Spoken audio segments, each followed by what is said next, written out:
ഈ മഞ്ഞൾ ഞങ്ങൾ കഴുകിയിട്ട് പുഴുങ്ങി ഉണക്കിയ മഞ്ഞളാണ്. ഇത് പൊടിക്കുന്നതിന് മുമ്പായിട്ട് ഉണങ്ങിയതിന് ശേഷം ഈ രീതിയിൽ വളരെ നന്നായിട്ട് വൃത്തിയാക്കുക. ഇതിൻ്റെ ഈ സൈഡിലെല്ലാം ഇങ്ങനെ ഓരോന്ന് പൊട്ടിച്ചിട്ട് വൃത്തിയാക്കണം. ഇതുണ്ടാവില്ലേ, ഇതെല്ലാം പൊട്ടിച്ച് ഇതിൻ്റെ സൈഡിലെല്ലാം ഒരുപാട് മണ്ണ്, പല മണ്ണും ഉണ്ടാവും. നമ്മൾ കൃഷി ചെയ്ത സ്ഥലത്തെ മണ്ണ് എന്തെല്ലാം അടങ്ങിയിട്ട് എന്തെല്ലാം വൃത്തികേടുണ്ടാവുമെന്ന് പറയാൻ പറ്റില്ല. അതുകൊണ്ട് ഇതേ രീതിയിൽ ചെയ്യുക. എന്നിട്ട് അതിന് ശേഷം ഇതെല്ലാം ഇങ്ങനെ പൊട്ടിച്ചിട്ടതിന് ശേഷം, ഇത് വീഡിയോ പിടിക്കുന്നുണ്ട് എനിക്ക് ശരിയാകുന്നില്ല, അതിന് ശേഷം വീണ്ടും ഒരു 4-5 വെള്ളം തെളിയുന്നത് വരെ കഴുകുക. എന്നിട്ട് നന്നായിട്ട് ഉണക്കുക. പെട്ടെന്ന് ഉണങ്ങി കിട്ടും. പിന്നെ ആദ്യത്തെ പോലെ വിഷമം ഉണ്ടാവില്ല. അതിന് ശേഷം പൊടിപ്പിച്ചാൽ നല്ല കളറ് കിട്ടും.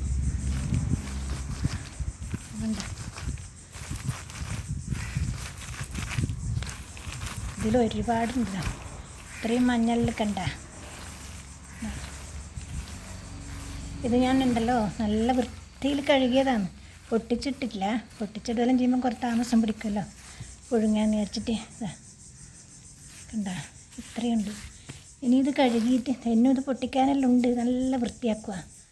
ഇങ്ങനെ പൊട്ടിച്ച് അതിൻ്റെ കൊമ്പെല്ലാം എല്ലാം ഇങ്ങനെ വൃത്തിയാക്കുക. ഇതിൻ്റെ ഇടയ്ക്കൊക്കെ മണ്ണുണ്ടാകാൻ സാധ്യതയുണ്ട്. എന്നിട്ട് കഴുകി ഇനി കഴുകുമ്പം പെട്ടെന്ന് വൃത്തിയാവും. ഇതെല്ലാം പൊട്ടിച്ചിട്ടാൽ എല്ലാം പൊട്ടിച്ചിട്ട് കാണിക്കേണ്ട ആവശ്യമില്ലല്ലോ. പറഞ്ഞു ഇതേ രീതിയിലെല്ലാം പൊട്ടിക്കുക. അതിൻ്റെ ഇടയ്ക്കെല്ലാം മണ്ണുണ്ടാവും. കണ്ട എല്ലാം കളഞ്ഞ് കഴുകിയാൽ പെട്ടെന്ന് ഉണങ്ങും. ഒറ്റ ദിവസത്തെ വെയിലേ വേണ്ടു. നല്ലോണം ഉണങ്ങും. 4 വെള്ളം തെളിയുന്നത് വരെ കഴുകണം. എന്നിട്ട് പൊടിച്ചാൽ നല്ല കളറുള്ള മഞ്ഞൾപ്പൊടി, വൃത്തിയും കളറുമുള്ള മഞ്ഞൾപ്പൊടി കഴിക്കുക. ഇതറിയാത്തവർക്കാണ്. ഇതധികാളും മുമ്പെല്ലാം ചെയ്യുന്നതാണ്. ഇങ്ങനെ ഉരക്കും. കഴുകൽ കുറവാൻ ചിലവർ.